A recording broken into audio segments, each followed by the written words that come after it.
1989 ခုနှစ်သမုဒ္ဒဝိကျော်9ရက်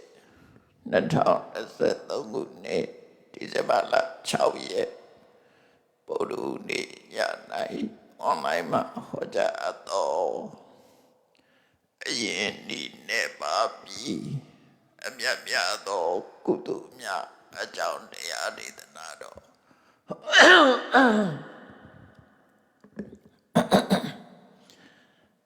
အရင်ဤနဲ့ပါပြီး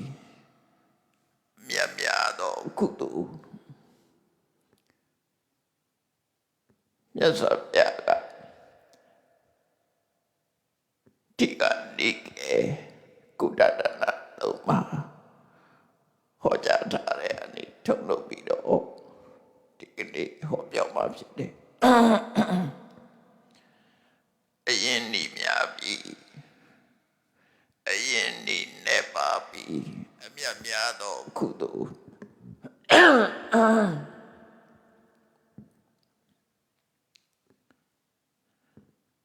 အဲ့တော့ဘဝဆိုတာကို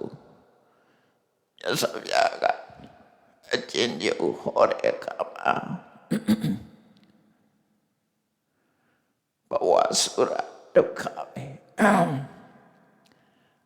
ပုပ္ပိစာဣတရဟိစာဒုက္ခိစေဝပညာမေမိဒုက္ခသသနိရောဓထုတို့သုတ်တန်နေမှာ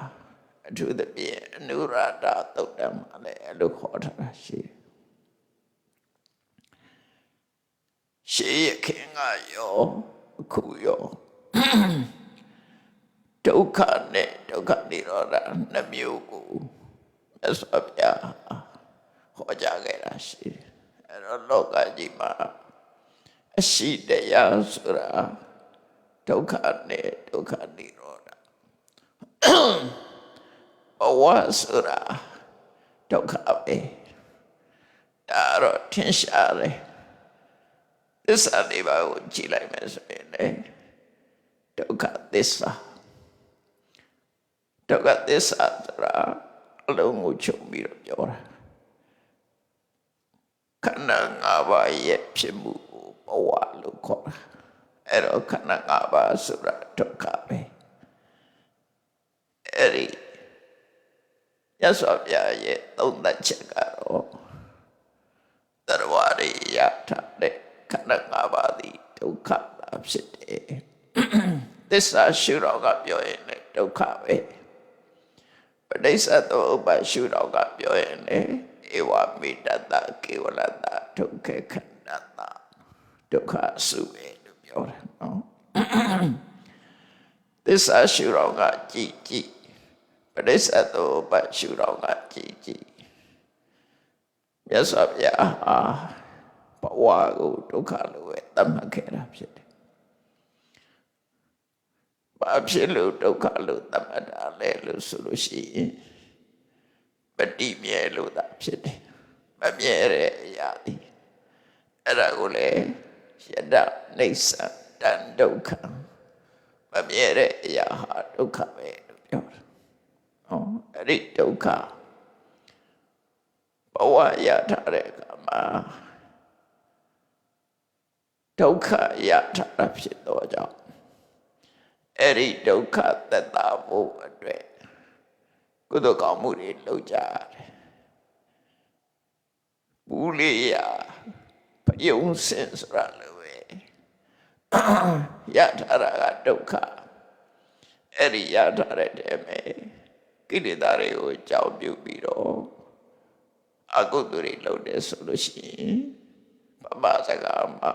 ဘူးလေးရပယုံစင်ဆိုတာလို့ပို့ပြီးတော့ဝန်တော့ဖို့ဖြစ်တယ်နော်ပေါ်စိတ်လို့ကြောက်ရွံ့ထုစေရက်လေးဆိုတဲ့စကားလည်းပဲငကောကမှရထားတာဒုက္ခရထားတာကိုထပ်ပြီးတော့အကုသိုလ်လုပ်လိုက်တဲ့အခါမှာပို့ပြီးတော့ဆိုးတဲ့အခြေအနေဖြစ်လာတယ်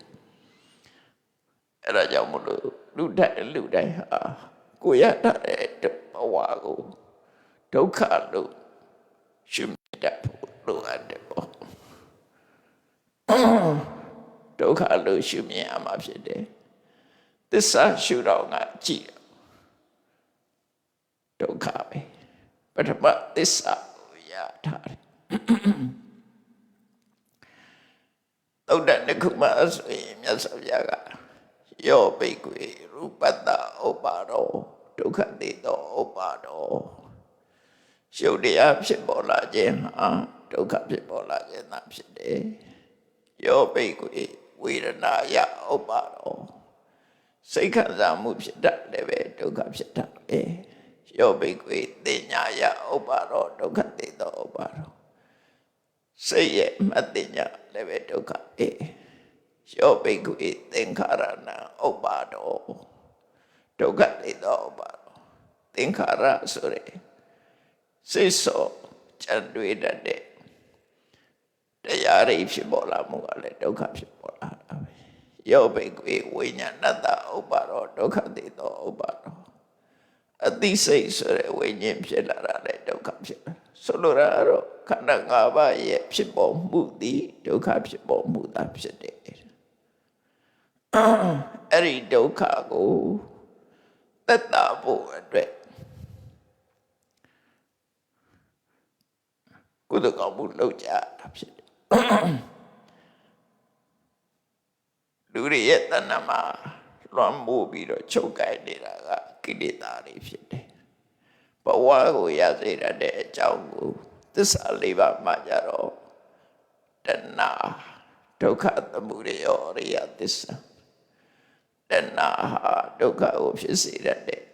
အမှန်တရားပဲအဲ့တော့တဏ္ဍကိုကောက်တက်ပြီးတော့ပြောပေးမယ်လို့ကိလေသာအလုံးကိုဆိုလို့လေပေါ့ကိလေသာအလုံးဟာဒုက္ခကိုဖြစ်စေတဲ့အကြောင်းတရားပဲအဲ့တော့ကိလေသာရှိနေသေးသမျှကောင်းတဲ့မကောင်းတဲ့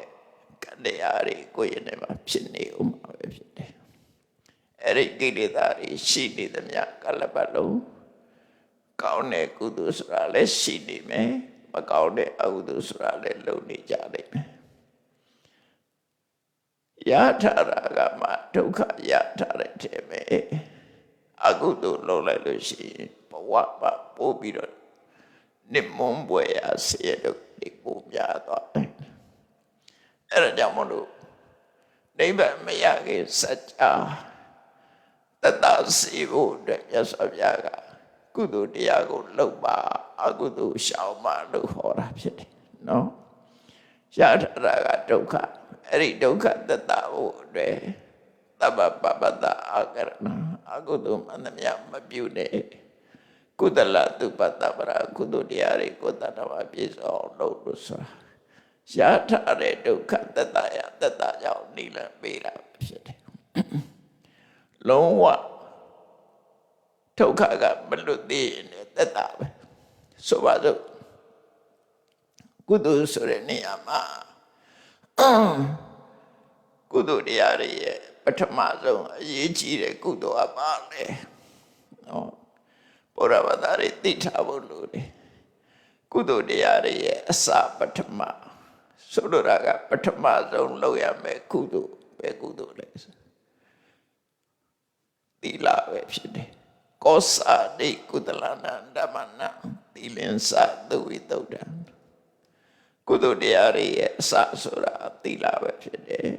ဒါကြောင့်မလို့သီလကိုအဓိကထားသီလကိုမဖြစ်မနေစောင့်တော့အောင်သီလံယဝဇရသာတုသီလဆိုတာဩဒီတိုင်အောင်ကောင်းတယ်ဆိုတသလုံးရှိနေရမယ်တရားပဲကိုယ်တလုံးအဲ့တော့ဘုရားဘာသာတွေကသီလကိုအလေးနဲ့ထားဖို့လိုအပ်တယ်ပေါ့ဒါအခြေခံမယ်ရှေ့တိုးဖို့ဆိုတာလေသီလနဲ့ပဲတိုးရမယ်အဲ့တော့သီလလုံလိုက်တာနဲ့တပြိုင်နက်ဘဝဒုက္ခတွေသက်သာသွားတယ်ဘာဖြစ်လဲသီလရှိလိုက်တာနဲ့တပြိုင်နက်အပေဆင်းရဲမှာခံစားရမယ့်ဒုက္ခတွေအများကြီးသက်သာသွားခန္ဓာဒုက္ခဆိုရတဲ့ပဲ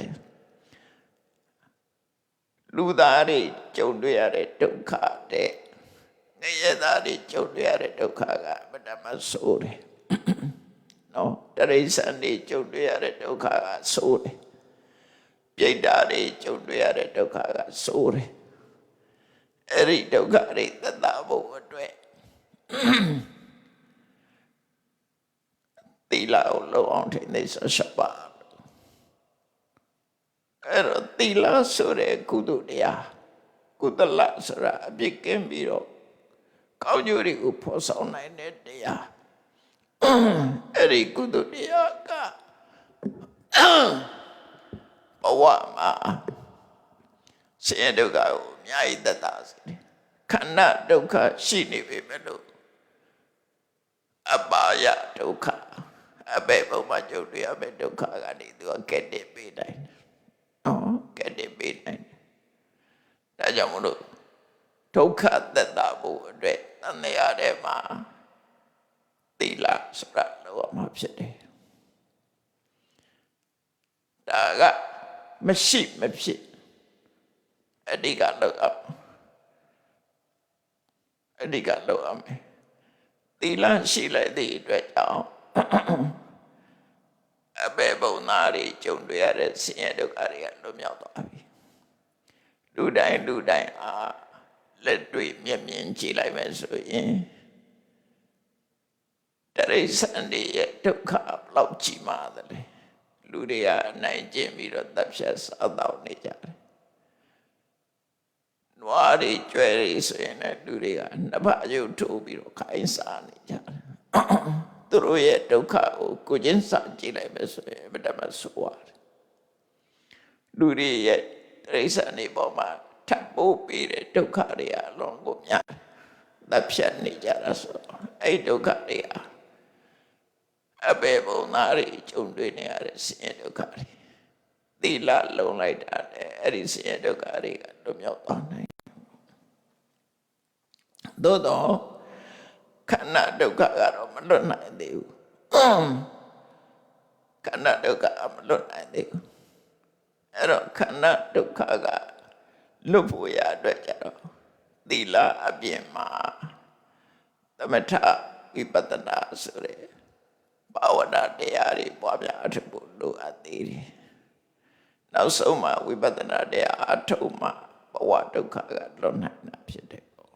နော်အဲ့တော့ကုသိုလ်ကောင်းမှုလုပ်တာဒုက္ခသက်သာဖို့သီလရှိသည့်အတွက်ကြောင့်လူဘဝမှာလူဘဝကိုရလာတယ်အသက်ရှိတယ်ကျန်းမာတယ်ဒါသီလရဲ့အကျိုးတရားတွေပဲအသက်ရှိတယ်ကျန်းမာတယ်နောက်တကဒါနကုသိုလ်ရှိသည့်အတွက်ကြောင့်ဘဝမှာစာဝတ်နေအဆင်ပြေတယ်နော်ဒါနကောင်းမှုရှိခဲ့တဲ့ပုဂ္ဂိုလ်ဟာမကြောက်မကြမတောင့်မတသာမန်ဒီစာဝတ်နေခက်ခဲတဲ့ဒုက္ခတွေကိုကျော်လွှားနိုင်တယ်။ဘာဖြစ်လို့လဲဆိုတော့မြတ်စွာဘုရားကိုယ်တိုင်ကဒါနသဗ္ဗုဒ္ဓနိဘောဂာနိလူတွေသုံးဆောင်ပစ္စည်းတွေဆိုတာတဲ့ဒါနကြောင့်ရလာတာဖြစ်တယ်။ကိုရှာလို့ရောမရဘူးလား။ရှာလို့လည်းရတယ်။နော်သို့တော့ကံပေးလို့ရတာနဲ့ရှာလို့ရတာညမတူဘူး။ကွက်ပြချမ်းသာတယ်။ကံပေးလို့ရရင်လောလကူနဲ့ရ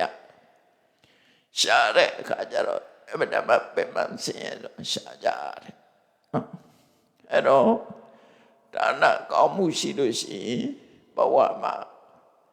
ဘဝယတ္တိဖို့အတွက်အများကြီးချမ်းသာသွားတယ်သီလရှိလို့ရှိရင်ဘဝမှာကြုံတွေ့ရမယ့်အခက်အခဲတွေအများကြီးသက်သာသွားတယ်အဲ့ဒါကုသိုလ်ကသက်သာစေတာတခြားအရာသက်သာစေတာမဟုတ်ဘူးဒါကြောင့်မလို့ကုသိုလ်ဆိုတာလုပ်ကိုလုပ်ရမှာဖြစ်တယ်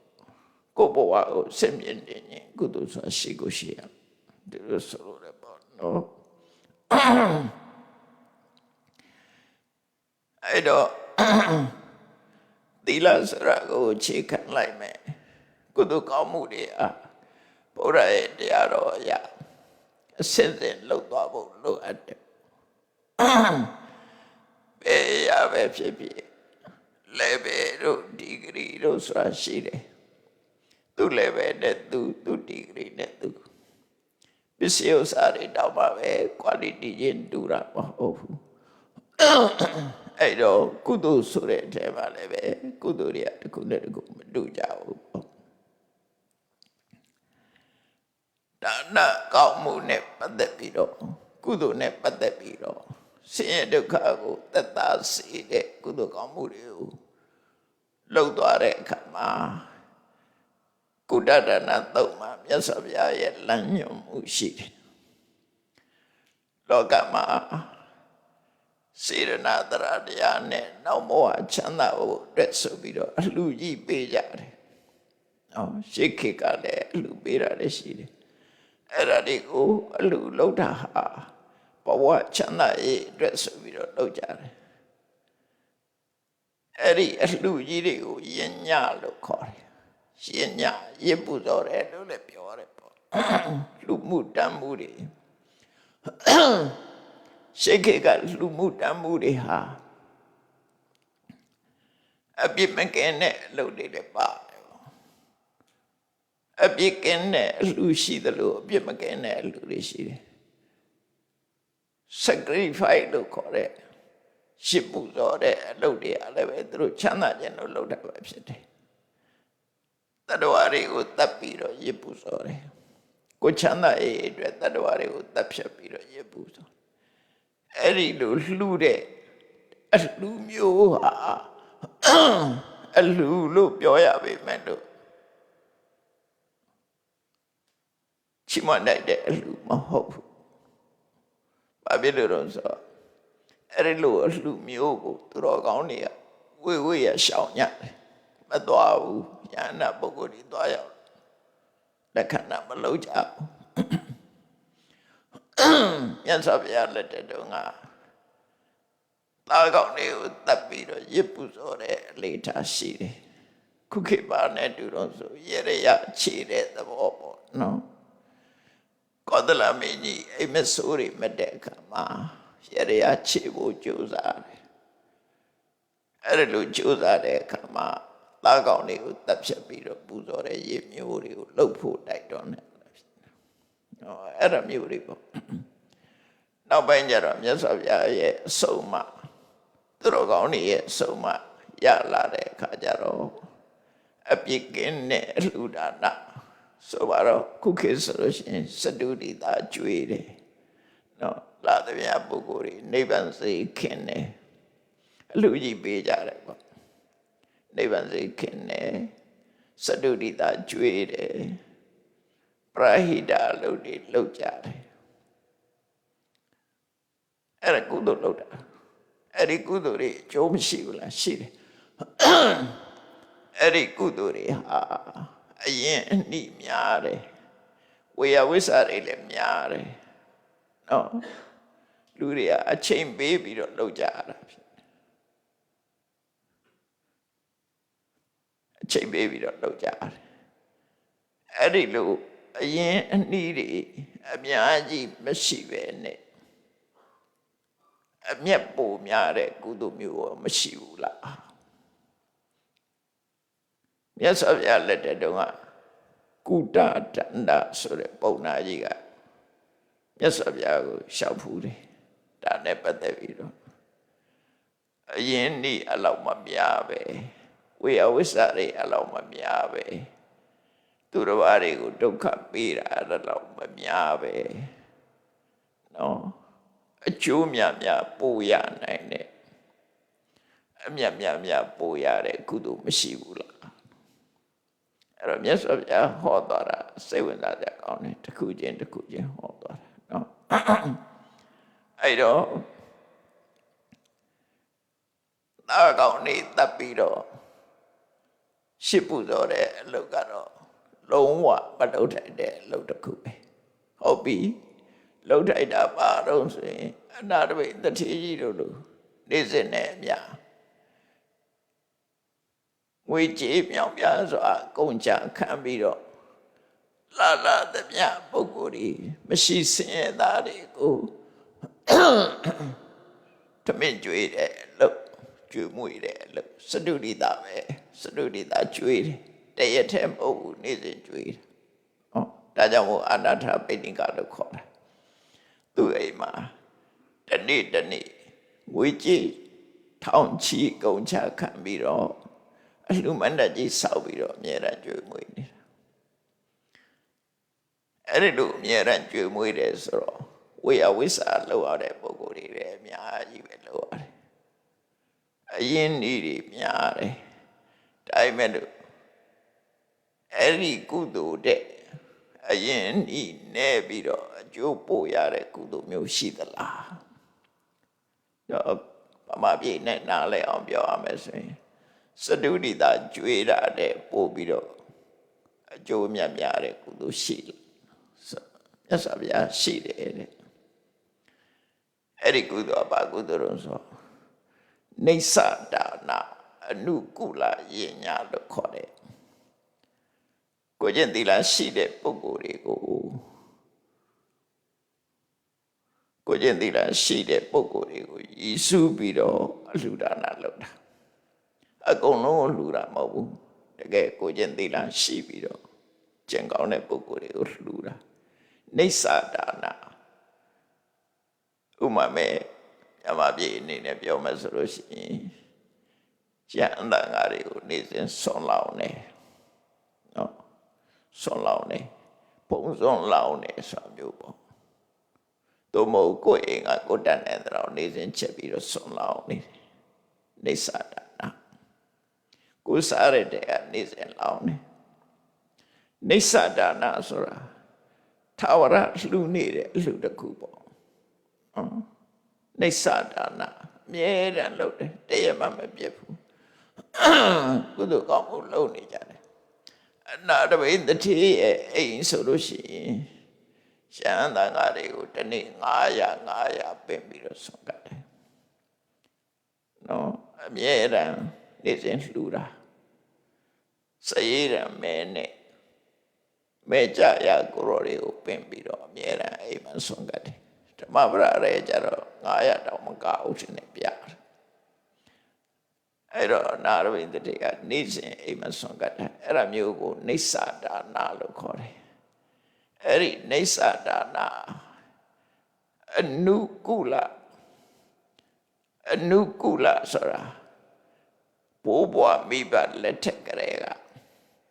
စင်စဲမပြတ်လုပ်တဲ့မျိုးရိုးဆက်သွဲလူတဲ့ကုသိုလ်ကောင်းမှုသူတို့မျိုးရိုးကလှူထားတယ်ဘိုးဘွားမိဘတွေကဆွန်လောင်းနေထောင်ပြီးတော့ဆွန်လောင်းနေတယ်ဆိုတာမျိုးပေါ့နော်အနုကုလဆွေစဉ်မျိုးဆက်လုပ်ပြီးတော့လှူနေတာအဲ့ဒီနေသဒါနအနုကုလယဉ်ညာလို့ဆိုတဲ့ဒီကုသိုလ်မျိုးကတဲ့ခုနလိုလာသမျှစတုရိတာကျွေးတဲ့ကုသိုလ်တဲ့ဝိယဝိဆာလည်းနဲတယ်နော်ဝိယဝိဆာနဲတယ်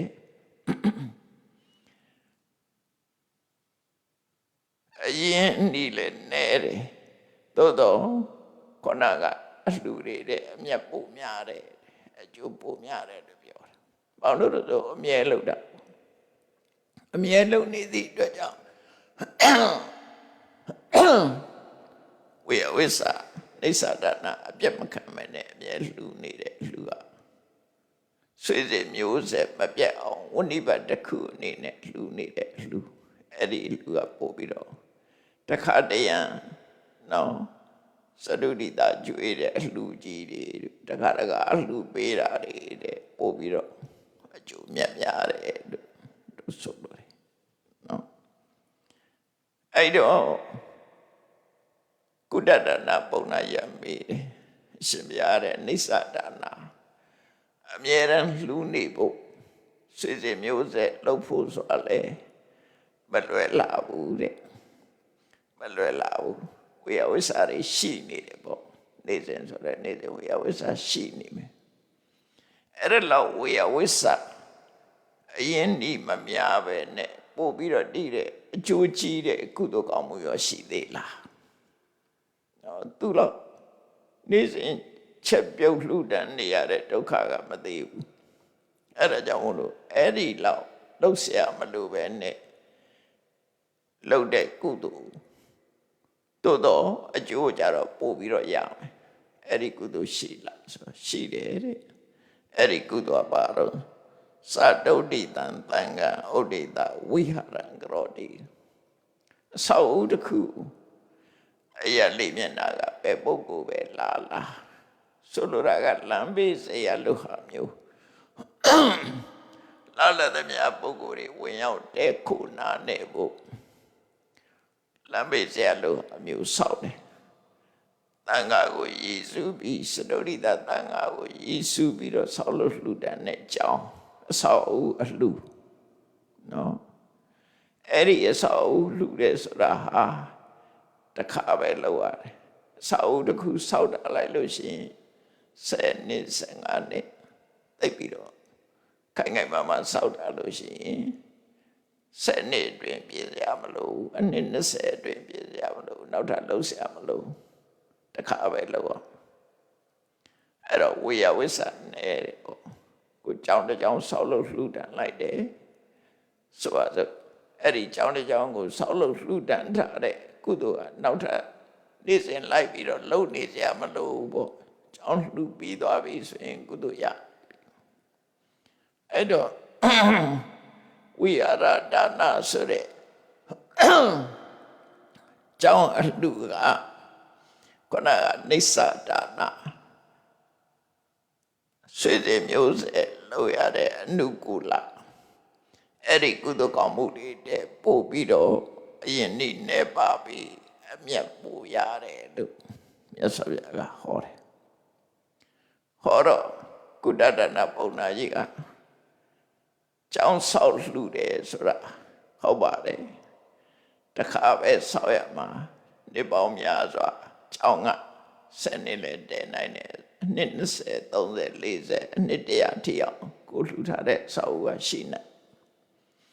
We know we need to get it. Bora Gayama, we know we need to get it. See, down, Kuchen, she don't want it. We know me solo flew daughter, the down Kuchen, she. Edelu, the got low tabby, she, a lu mua, Bobiro, Joshi, and now that let low Sam low. Soro, Edelu, so full Sura leve. Koja zedi miare, koja zedi miare. Ere lauti yang koja zedi mamia bene. No, pama koja masi bene. Di chang so lude pobiro kauna sidela. Da melu trada no. Chang so biro lulu. Lude, we are a Dana Kudu de Bobiro Kaune Kudu Shidela. John Sawyer the loud wonder woman shipu. Pama wonder woman ship and a Jew Jesu Jaro John Sawyer de Bobiro Yare Kudu. So, yes, she did. Era there. Kudu Kamus at the Kuna de Ku, sing at Miendor. No, look and let the daughter. Kona Nizin Chepio near de Satana. Era de John the Casabi in Nizin Lucia Maduro, Kuduro Yan. The guy John so de Kojazi, Lau Mashivene, Kojazi, Mashivene Yare Kudu. Todo, a Jew Jesu Jaro, John so flew de Kudu de Bo Georgian. Eri Kudu knew about also. But then not say all. She knew that Radiane, she knew that say, she knew one that say ne. Podandaranangisami, yes of Yagosika Kogwere, Kisadi, Podandaranangisadi, Payago, Owealo, Tima Bure, Damandaranangisadi, Damago, Owealo, Tima Bure, Tangandaranangisadi, Tangago. Go up, Shetimabi. Soluraga, Tarana, Kamana, Kudo. Tarana, Kamana, Kudos, they were Paduharonso. Go ye at that, go ye, Bawago, Payadea Tangata, Anna Naida. No, Konaga, Jones out there, so that go by Nepisiu, zombie, the Jones out. A Kuaga, Bawa, the Kulungu, Payadea Tanga, not Tobago, Anna like that. Tajamu siwida ပရိစ္ဆာကမယကုသိုလ်လို့ခေါ်တယ်ကိုယ်အသက်ကိုစွန့်တာနဲ့တူတူပဲဆိုလိုတာကသူ့ဘဝသူ့အသက်ခဏမြတ်စွာဘုရားကိုအနှင်းနဲ့တရားကိုအနှင်းနဲ့သံဃာကိုအနှင်းနဲ့ဘုရားတရားသံဃာယရဏသုံးပါးပေါ်မှာလုံးဝစွန့်လို့လှူဒန်းတာပါပဲဘဝကိုအနှံပြီးတော့ဘုရားရဲ့စကားကိုပဲနားထောင်ပါမယ်တရားကိုပဲကျင့်ပါမယ်သံဃာကိုပဲလှူဒန်းတာပြုပါမယ်ဟောယရဏသုံးပါးနဲ့ပတ်သက်ပြီးတော့ကိုယ့်ရဲ့ဘဝကိုအနှံပြီးကိုယ့်အသက်ကိုစွန့်လို့တဲ့ကုသိုလ်ဒါကြောင့်မလို့တရဏဂုံကုသိုလ်ဟာကျောင်းဆောက်လို့ရတဲ့ကုသိုလ်ကောင်းမှုတွေပုံမြတ်တယ်ဘာမှဝေယဝိဆာလည်းမရှိဘူးနော်တခါဆောက်နေတာလည်းမပြတ်မချင်းနေရောတခါကိုယ်ဝယ်ထားလိုက်လို့ရှင်မစွန့်မလို့ချင်းတရဏဂုံကရှိနေနော်ကျောင်းလို့ကုန်ပြစိတ်လည်းမရှိဘူးကိုယ့်ရဲ့ဘဝကိုယရဏသုံးပါးကိုအနှံပြီးတော့လှူဒန်းလိုက်တယ်အဲ့ဒီတရဏဂမနကုသိုလ်ကကျောင်းဆောက်ပြီးလှူတဲ့ကုသိုလ်တွေမြတ်တယ်အကျိုးကျေးဇူးပို့ပြီးတော့ရတယ်အဲ့တော့ကုဋ္ဌဒါနပုံနာရဆက်လျှောက်တယ်ရှင်ဗျာကိုယ့်ဘဝကိုအနှံပြီးတော့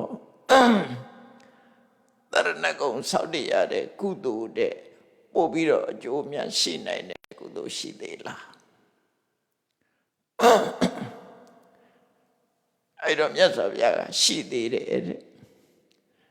တရဏဂုံဆောက်တည်ပြီးတဲ့နောက်မှာငါးပါးသီလကိုဆောက်တည်ပတ္တနာစိတ်တော်သိက္ခာပရာဏိတပါတိအတိကျင့်နုဝန္တာရဲ့စိတ်နဲ့လိုက်နာကျင့်သုံးရမယ်သိက္ခာပုဒ်တွေကိုစောင့်တည်ရမယ်အဲ့ဒီနေရာမှာအထက်ကရာကမှတ်ချက်ပေးထားတယ်တရဏဂုံကိုအခြေခံပြီးတော့စောင့်တည်တဲ့ငါးပါးသီလပြောတာဘာဖြစ်လို့လဲဆိုတရဏဂုံမပါပဲနဲ့ငါးပါးသီလလည်းရှိသေးတယ်အဲ့တော့ဗုဒ္ဓဘာသာဖြစ်ပြီးတော့ငါးပါးသီလစောင့်တည်မှာပို့ပြီးတော့အကျိုးကြီးတယ်ဆိုတဲ့အဓိပ္ပာယ်ရတယ်ဗုဒ္ဓတရဏံကိစ္ဆာမိမပါပဲနဲ့စောင့်တည်တဲ့ငါးပါးသီလကြတော့ဒီလောက်အကျိုးမရှိဘူးလို့ဆိုတဲ့အဓိပ္ပာယ်ကိုပြောတာနော်တရဏဂုံစောင့်တည်ထားပြီးတဲ့နောက်မှာလိုက်နာကျင့်သုံးရမယ့်သိက္ခာပုဒ်တွေကိုခံယူစောင့်တည်လိုက်တယ်ပါဏာတိပါဒဝေရမဏိသူများတဲ့တပ်ဖြတ်ခြင်းမှရှောင်ကျဉ်မှုရှောင်ကျဉ်တဲ့ကိုကျင့်တရားအဒိဏဒါနဝေရမဏိသူများပိုင်ပစ္စည်းမပေးတဲ့ပစ္စည်းကိုမတရားယူခြင်းမှရှောင်ကျဉ်တဲ့သိက္ခာပုဒ်ကာမေတုမိစ္ဆာစာရဝေရမဏိကာမကိစ္စမှာမာယွင်းစွာပြုမှုဆိုတဲ့အကုသိုလ်မှုကရှောင်ကျဉ်တဲ့သိက္ခာပုဒ်မုတဝါဒဝေရမဏိတပည့်သားအကျိုးပြပြတော့အောင်လိမ့်နိတေဇာပြောကြတယ်ဆိုတဲ့မုတဝါဒမှာရှောင်ကျဉ်တဲ့သိက္ခာပုဒ်သူရမေရယမစ္ဆပမရဌာနာမူရစေတတ်တဲ့အယက်သေးစားတောက်စားခြင်းမှာရှောင်ကျဉ်တဲ့သိက္ခာပုဒ်အဲ့ဒီသိက္ခာပရလို့ခေါ်တဲ့မပြတ်မကွယ်လိုက်နာတော့အမယ်အချက်ငါးပါးသီလစောစောပြောရတဲ့သီလတရဏဂုံစောင့်တည်ပြီးတဲ့နောက်မှာအဲ့ဒီသီလကိုထပ်ပြီးတော့စောင့်တည်လိုက်မယ်ဆိုရင်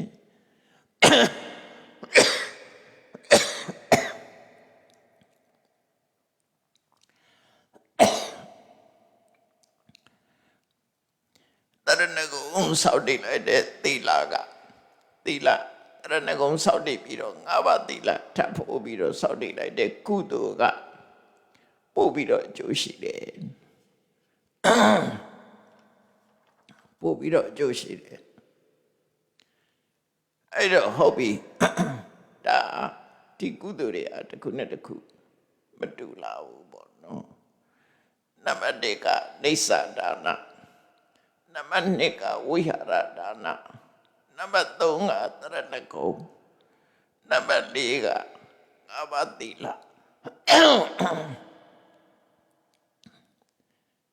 အဲ့ဒါလို့ကုသိုလ်ကောင်းမှုတွေတခုတည်းတခုပို့ပြီးတော့နော်အကျိုးပို့ပြီးတော့တခုတည်းတခုပို့ပြီးတော့အကျိုးကျေးဇူးတွေကိုဖြစ်စေတယ်အဲ့တော့ငါးပါးသီလလမ်းဆုံးလားလို့မဆုံးသေးဘူးအဲ့ဒီငါးပါးသီလစောင့်တည်ထားတဲ့ကုသိုလ်တဲ့ပိုကောင်းတဲ့ကုသိုလ်ရှိသေးလားဆိုတော့မြတ်စွာဘုရားကအစကစပြီးတော့အဲ့ဒါနဲ့ပတ်သက်ပြီးတော့ရှင်းပြတယ်နော် Buddhist practice လို့ဆိုရမယ်ဗုဒ္ဓဘာသာတွေလိုက်နာကျင့်သုံးရမယ်အချက်နော်ဒါကပုံမှန်အဖြစ်အဲ့ဒီအနေထားမျိုးတိတဲ့ပို့ပြီးတော့တိုးတက်လာဖို့အတွက်ကြတော့ပါရိလို့အလားတော့ဆိုလောကမှာဘုရားပွင့်လာတယ်ပွင့်လာတဲ့အခါမှာမြတ်စွာဘုရားကတရားဟောတယ်မြတ်စွာဘုရားရဲ့တရားကိုနားပြီးတော့တရားတွေဖြစ်လာတယ်တရားတွေဖြစ်လာပြီးတဲ့အခါမှာကြီးမားတိုးတက်တဲ့ကုသိုလ်ကောင်းမှုကိုလုပ်ဖို့ရတဲ့လူပေါင်းလူလောကကနေခွာဆောင်ပြီးတော့ယတိယံဝတ်တယ်ပေါ့ယဟန်ပြုတယ်ပေါ့နော်အဲ့ဒီကစပြီးတော့မြတ်စွာဘုရားဟောလိုက်ဆိုလိုတာကဒါဒီပြဝဝကျင့်မို့ဆိုတာစွန့်လို့ရမယ်ကိစ္စတွေစွန့်လို့ဖို့လိုအပ်တယ်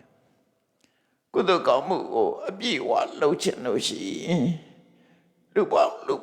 မှာလုပ်လို့ရတော့လည်းပဲပို့ပြီးတော့ပြည့်စုံလုပ်ချင်တဲ့ဆိုရင်ဘာလုပ်ရမလဲစဉ်းစားလိုက်တဲ့အခါမှာသံဘာတော်ကရဝတော်သံဘာတော်ရသောပတောအိမ်နောက်တဲ့ဘဝမိသားစုဘဝမှာနေမယ်ဆိုလို့ရှိရင်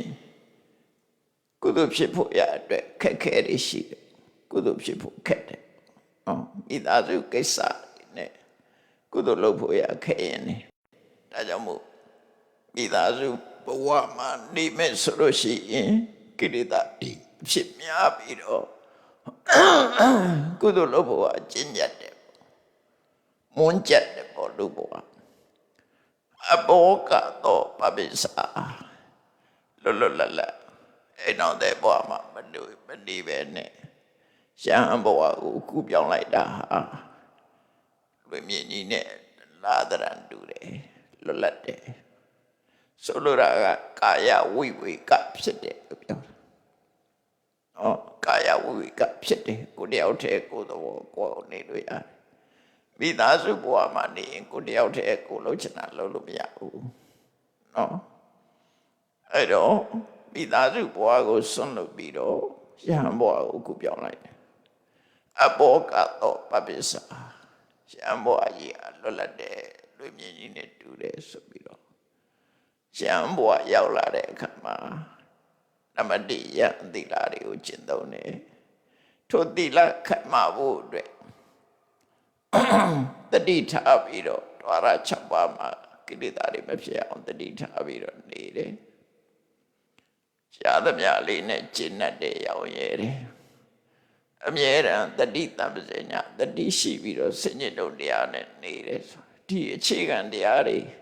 သီလရဲ့အိန္ဒြိယသံဝရရဲ့တန်တုဋ္ဌိရဲ့တတိတမ္ပဇေညာရဲ့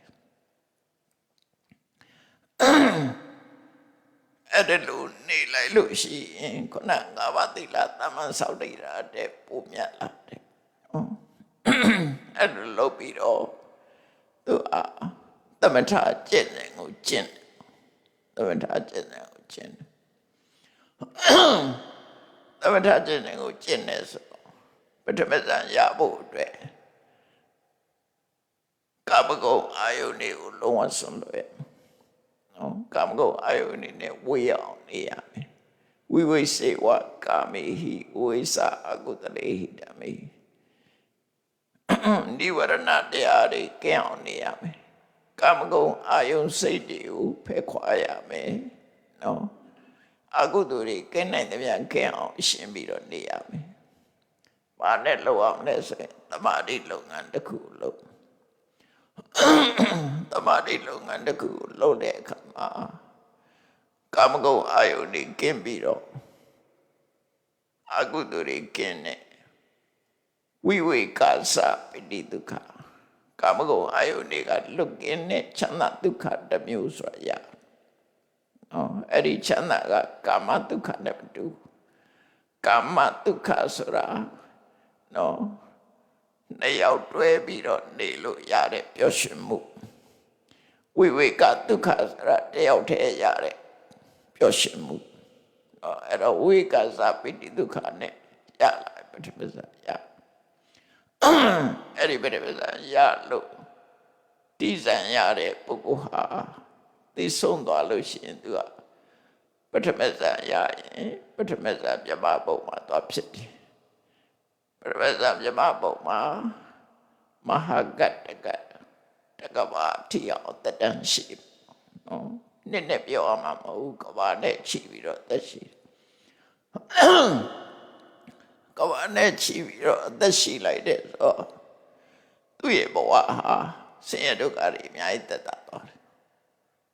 ခုနကလူဘဝနတ်ဘဝတွေပို့ပြီးတော့ပြမဘဝတက်တန်းပို့ရှိသွားတယ်ထို့တူပဲဒုတိယဇန်ရလိုက်လို့ရှိရင်ပို့ပြီးတော့သက်ရှိတယ်တတိယဇန်ဘဝရင်ပြမပြေရောက်ရင်ပို့သက်ရှိတယ်စရုဒ္ဓဇန်ရလို့ရှိရင်ပြမပြေရောက်တဲ့အခါပို့ပြီးတော့သက်ရှိတယ်ဆိုဆင်းရဲဒုက္ခတွေကပို့ပြီးတော့ယော့သွားတယ်ဒါပေမဲ့တန်တရားလွတ်သေးတာမဟုတ်သေးဘူး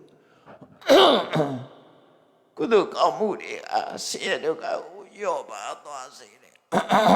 တက်တာသွားစေတယ်ပေါ့အဲ့ဒီဆင်းရဲဒုက္ခတွေပထမဇာဒုတိယဇာတတိယဇာစရုဒ္ဓဇာလို့ဆိုတဲ့စတရားတွေရလိုက်တာနဲ့ပို့ပြီးတော့ဘဝဒုက္ခတွေကပို့ပြီးတော့ရောနေလာတယ်သို့တော့ဘဝဒုက္ခအဆုံးသတ်လာလို့ဆိုတော့ဆုံးသတ်သေးဘူးဘဝဒုက္ခတွေကရှိနေသေးတယ်အဲ့တော့စံပင်နေရပြီးတဲ့နောက်မှာဒီသမထကျင့်စဉ်ကိုသမထကျင့်စဉ်ကိုဖယ်ရှားပြီးတော့ဝိပဿနာကျင့်စဉ်ကိုကျင့်မယ်ဝိပဿနာကျင့်စဉ်ကိုကျင့်ပြီးဆိုတဲ့အခါကျလို့ရှိရင်တော့အဒီကတော့ကိုရထားတဲ့ခန္ဓာ၅ပါးဟာခန္ဓာ၅ပါးတတဖြစ်တယ်ဒီခန္ဓာ၅ပါးဟာငါလည်းမဟုတ်ဘူးငါလည်းမဟုတ်ဘူးနော်ခန္ဓာ၅ပါးတတဖြစ်တယ်ငါလည်းမဟုတ်ဘူးငါလည်းမဟုတ်ဘူးနေစာထဝရလည်းမဟုတ်ဘူးအခုဖြစ်ပြီးအခုပြတ်သွားတဲ့အရာတွေသာဖြစ်တယ်သူ့ကြောင့်နဲ့သူဆက်ပြီးတော့ဖြစ်နေတဲ့အရာတွေသာဖြစ်တယ်လို့အမှန်မြင်လာတတဝါဆိုတာမရှိဘူးယုံနဲ့နာနဲ့အခုသာရှိတယ်ယုတ်ကလည်းငါမဟုတ်ဘူးနာကလည်းငါမဟုတ်ဘူးယုတ်ကလည်းတတဝါမဟုတ်ဘူးနာကလည်းတတဝါမဟုတ်ဘူးဒီနှစ်ခုပေါင်းစပ်တဲ့အခါမှာလှုပ်ရှားလာတာသာဖြစ်တယ်ပေါ့အဲ့တော့အဲ့ဒီလိုယုံနဲ့တသက်ကိုရှုမြင်လာတဲ့အခါကျတော့တတ္တသိညာတတဝါရှိတယ်ဆိုတဲ့အတွေ့ကိုဖြောင်းနိုင်သွားတယ် ဖြောင်းနိုင်သွားတဲ့အခါမှာကိုရထားတဲ့ခန္ဓာ၅ပါးသည်ခန္ဓာ၅ပါးများတာဖြစ်တယ်အဲ့တော့မြတ်စွာဘုရားဟောတဲ့တို့ရထားတာဒုက္ခပဲရထားတာဖြစ်တယ်သစ္စာရှိတော့ငါရှင်ခန္ဓာ၅ပါးရတာဒုက္ခရတာဖြစ်တယ်ဘာကြောင့်ဒုက္ခလို့ပြောတာတော့ဖြစ်ပြီးရင်ပြတ်သွားတာမို့ဖြစ်မှုပြတ်မှုတွေကအမြဲတမ်းကပ်ပြီးတော့နှိမ့်ဆက်ညှဉ်းပန်းနေတာဖြစ်လို့ဖြစ်မှုပြတ်မှုတွေကအမြဲတမ်းနှောင့်ယှက်နေတာဖြစ်တော့ကြောင့်ဒုက္ခအဲ့ဒါနှိမ့်ဆက်တဒုက္ခအနိစ္စအမြဲတဲ့အရာသည်ဒုက္ခသာဖြစ်တယ်အဲ့ဒီလိုရှုမြင်လာပြီတရားဆိုတာမရှိဘူးအဲ့ဒီအသိဉာဏ်ကိုရလာပြီဆိုရင်ဘာဖြစ်လဲခန္ဓာ၅ပါးပေါ်မှာညှင်းငွေလာတယ်ညှင်းငွေတဲ့တွေ့တာမှုမရှိတော့လူချင်းမှုတတ်မဲ့မှုတန်ရောစဉ်ကင်းလာတယ်ဒိဗေနတိညှင်းငွေလာတယ်တာယာမှုဆိုမရတော့အနုမို့ဆိုရင်ခန္ဓာ၅ပါးပေါ်မှာတာယာနေတယ်လေတာယာလို့လူတွေဟာငါခန္ဓာငါဘဝကောင်းစားရေးငါခန္ဓာလှရေးဝါရေးဆိုပြီးတော့လုပ်နေကြတယ်ပြတ်သွားမှလည်းစိုးရိမ်နေကြတယ်ယောဂရမှလည်းစိုးရိမ်နေကြတယ်ဘာဖြစ်လို့ငါလို့သတ်မှတ်ထားတာငါဟာလို့သတ်မှတ်ထားတာအဲ့ဒီငါဟာဆိုတဲ့အတွေးကြောင့်လူတွေအသိလောကရောက်နေကြတာအကယ်၍သာငါဟာမဟုတ်ဘူးသူ့ကြောင့်နဲ့သူဖြစ်လာတဲ့သဘာဝတရားတသက်မြတ်တာမြတ်စွာဘုရားဟောတယ်လို့ဒါကြီးကဒုက္ခတတ္တကြီးပဲငါလည်းမဆိုင်ဘူးလို့ငါဟာမဟုတ်ဘူးငါလည်းမဟုတ်ဘူးလို့ရှုမြင်နိုင်မယ်ဆိုလို့ရှိရင်တွေ့တာမှုဆိုမရှိတော့တွေ့တာမှုမရှိရင်ဒုက္ခဆိုမရှိဘူးတွေ့တာမှုမရှိတာကိုပဲနိဗ္ဗာန်တတိညီငွေတယ်ပြောတာယာမှုမရတော့မရသည့်အတွက်ကြောင့်နိဗ္ဗာန်ဝိရိစတိညင်းငွေလာလို့ရှိရင်အဲ့ဒီပေါ်မှာမသားရဘူးဆိုရင်တွေ့တာမှုအပြတ်သွားတယ်။တာယောစဉ်ပြတ်သွားတယ်။အဲ့ဒီတာယောစဉ်ပြတ်သွားရင်ဝိရာဂဝိမုစ္စတိတာယောစဉ်ပြတ်သွားလို့ရှိရင်တော့ကိုယ်စိတ်လေးကလွတ်မြောက်သွားတယ်။ဘယ်အနေလွတ်မြောက်သွားကိလေသာတွေကလွတ်မြောက်သွားတယ်။နော်ကိလေသာတွေကလွတ်မြောက်သွားလို့ရှိရင်ကံတရားတွေကလည်းပဲအကန့်အသတ်ပြီးသားဖြစ်သွားတယ်ဘဝကိုဖန်တီးနေတာကိလေသာတွေကဖန်တီးတဲ့ကံတရားတွေကနေဘဝကိုတည်ဆောက်နေတာအဲ့တော့ကိလေသာကုန်သွားလို့ရှိရင်ကံကလည်းပဲအကျိုးပေးလို့မရတော့အဲ့ဒါကိုပြောတာပထမဝိမု ddha နော်ဝိရာဂဝိမုစ္စတိဆိုရင်ကိလေသာပြတ်သွားတာနဲ့တပြိုင်နက်လွတ်သွားပြီဘယ်ကလွတ်တုံးဆိုလို့ရှိရင်ကိလေသာကလွတ်သွားတယ်ကိလေသာကလွတ်သွားတာနဲ့တပြိုင်နက်ကံတရားတွေကလည်းလွတ်သွားတယ်နော်ကံတရားလည်းလွတ်သွားတယ်အဲ့ဒီလွတ်မြောက်မှုအတွက်ဝိပဿနာတရားထပ်ပါလို့ဆိုလို့လွတ်မြောက်သွားပြီ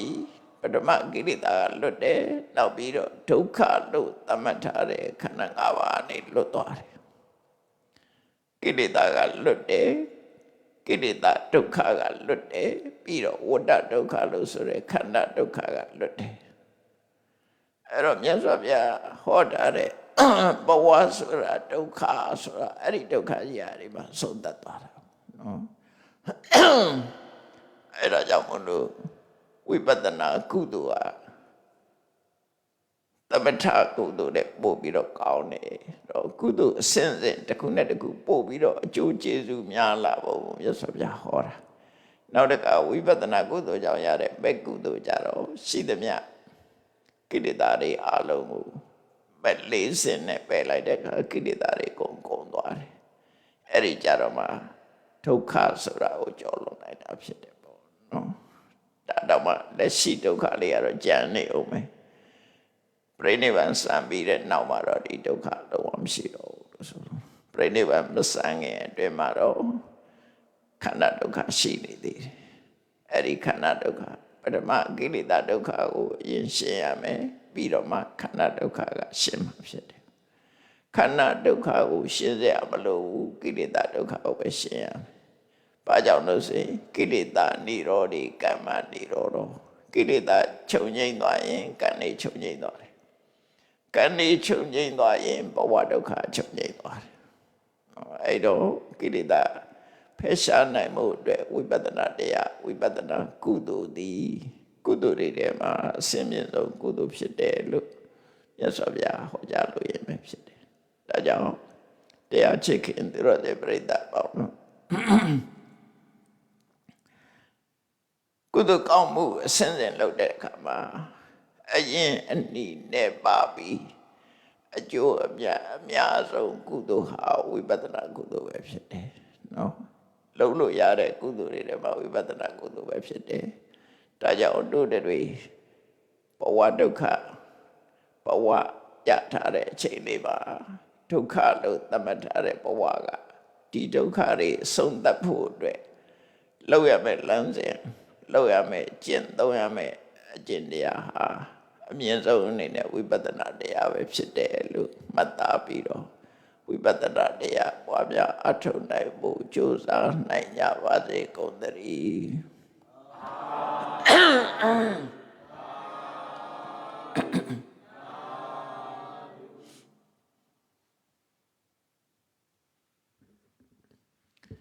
ဒီတဲ့ချာရှင်ဖေယရာဒဝိတော်တို့သည်ဓမ္မတိညာရရှိမှသာလျှင်နိဗ္ဗာန်ချမ်းသာကိုရမောပြုနိုင်ပါသောကြောင့်ဓမ္မအတိညာရရှိစေရန်ရှိတညတည်းဓမ္မတပင်ရှင်ကျင်ပါပြုလုပ်ကြ၍အမတဒါနဓမ္မဒါနတရားလူတော်ကိုပေးလူကြပါကုန်၏တရားတော်မြတ်ကိုပြုသေးလေးမြတ်စွာမမတသာအာယုန်ထားလျက်နာကြားကြပါကုန်၏တရားတော်မြတ်ကိုတတ္တဗဝတ္ထုစုစုတို့ဖြင့်ပူဇော်ကြပါကုန်၏ယနေ့ယခုအထုပ်ပြုလို့ကြရသောဤကောင်းမှုဤကုသိုလ်စုစုသည်နိဗ္ဗာန်ချမ်းသာ၏အကြောင်းထောက်ပံ့ဖြစ်ပါစေတည်းဤကောင်းမှုဤအဖို့ဘာကကိုအမိအဖာအဖို့ဖာဆွေပြုကြတိတို့အားကုသိုလ်အမြတ်ဝေငှပါကုန်၏သာသနာတော်ဆောင်နှံလောကဆောင်နှံတို့အားကုသိုလ်အမြတ်ဝေငှပါကုန်၏31ဘုံကျင့်နေကုန်သောလုံးစုံများစွာတတ္တဝါတို့သည်ကုသိုလ်အမြတ်ကိုယ်စီရကြကုန်သည်ဖြစ်၍ကိုယ်စိတ်နှပြချမ်းသာကြသည်ဖြစ်ကြပါစေကုန်သတည်း